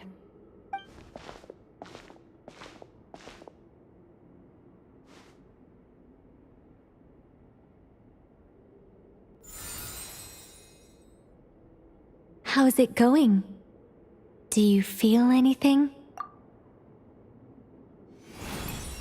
How about now?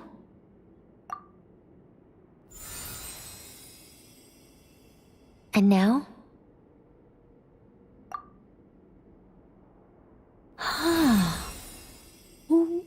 What about now? You guys, it's not a competition, you know. All right, I'm officially impressed. Even as a descender, you can withstand far more than I imagined. It's like I summoned a giant stone titan to arm wrestle you, and your arm hasn't even moved an inch. In my last attempt, I infused 5 times the amount of Kuvaki required. Yes, safe to say, compatibility won't be an issue for you. You're eligible to join. You're next, Mr. Varka. Sure, here goes nothing. All right, I'll start where we left off. 5 times the required Kuvaki dose. Whoa, whoa, whoa, hey, wait a minute. How's it going? No, not great. I kind of want to puke. Feels like I've been drinking too much. A few bottles of wine, then a big stein of Dark Horse, with some hard liquor from Liyue mixed in. You think this is funny? I just lost to a young lady in an arm wrestling contest. I'm never gonna live that down. My apologies. I'll lower the concentration and try again. Oh. How's it going now? I'm not as dizzy as last time, but I can still feel it pulsing around. In that case, you wouldn't be an ideal choice, Mr. Varka. Let's try someone else. Okay. Let's go ask some of our other friends then.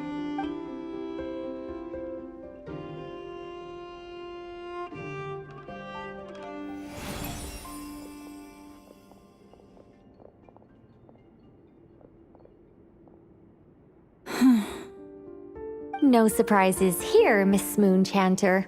You're perfectly compatible. You may join.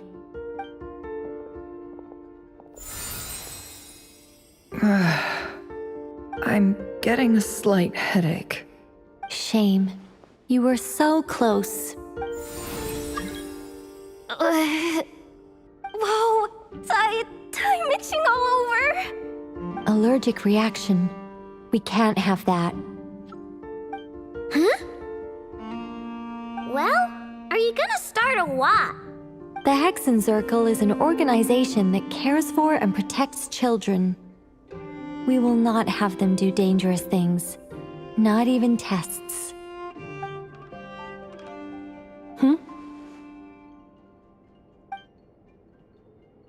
Is something the matter? The candidates have to be human. I guess that rules me out too. Huh. Everyone except the Moonshander got beaten. Guess I don't need to feel so bad after all. I mean, looks like this isn't gonna be as easy as we thought. Perhaps I could ask for volunteers among the Frost Moon Scions. I'll see about talking to some trusted Lightkeeper colleagues. Itlua springs to mind. In fact, I think we had some former Frost Moon Scions join our ranks recently.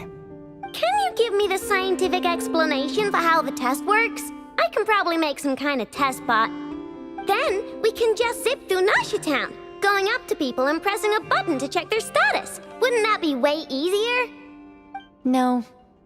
Wow! No elaboration for once. How about I contact the Knights of Favonia's garrison in the Wave Chaser plane? Shame that Lohan's already left. And that guy's even tougher than I am. Strange. The moon goddess is clearly revered by many people. So why is she on the brink of disappearing? She mentioned that the world has rejected her from the very beginning. And when we fought the Reikir of Solnari, it seemed like she exhausted her power for our sake. Also, I'm not sure revered is the right word for how people feel about her. Gratitude, certainly. For my part, anyway. It's basic reciprocity. She helped us, so she deserves our help in return. Yeah, even though she looked like she didn't care, she still saved a ton of people, including me. A review of the relevant data leads me to conclude that Miss Columbina is a good person. Yep, you bet! They really think so? I'm super surprised that Columbina isn't her actual name, though. I think it really suits her. It's light and graceful and... yeah, just a really pretty name. I know, right? Unfortunately, that's not our decision to make. Columbina. That was the code name the Fatui gave me. But it also came up in the song I heard when I was born. But... is that really all there is to it? What do I truly think of my own name? Is there anyone left who will still call me by that name?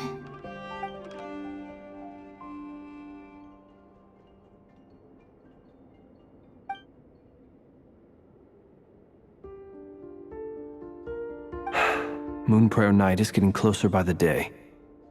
We're running out of time. We need to look for other candidates. Then allow me to try. Huh? What are you doing here? You contacted your friends via the Adventurers Guild. Sandrone has been keeping an eye out for something like that, so she informed me.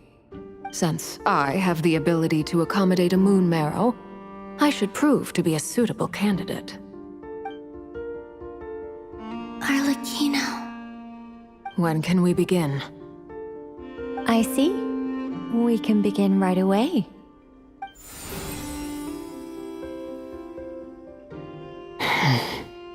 How was it? Did you feel any discomfort? Not at all.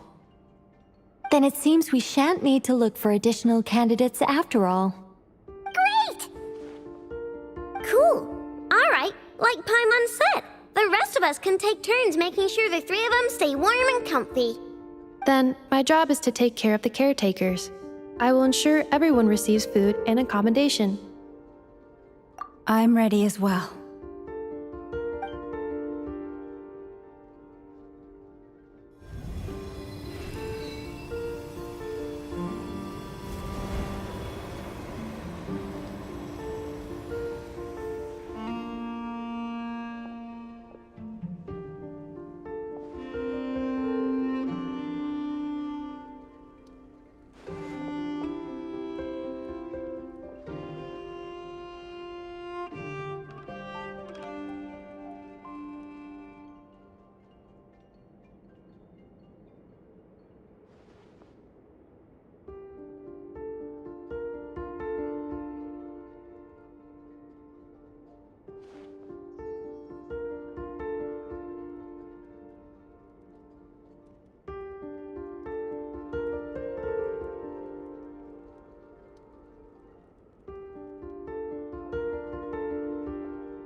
The work is done. The sacred scroll shut. The stars grow dim, the people silent. The white sun sets, the silver moon rises. O path to the temple, appear now before us.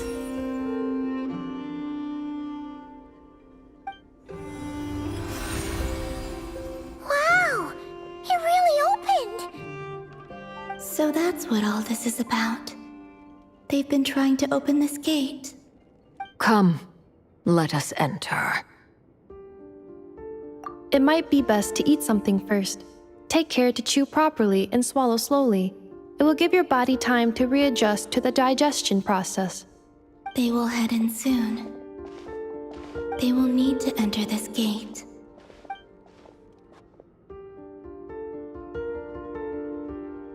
Huh? I cannot pass through. Is it because I have no physical body? It has been 3 days. My strength has all but completely faded. Can I really hold on until Moon Prayer Night?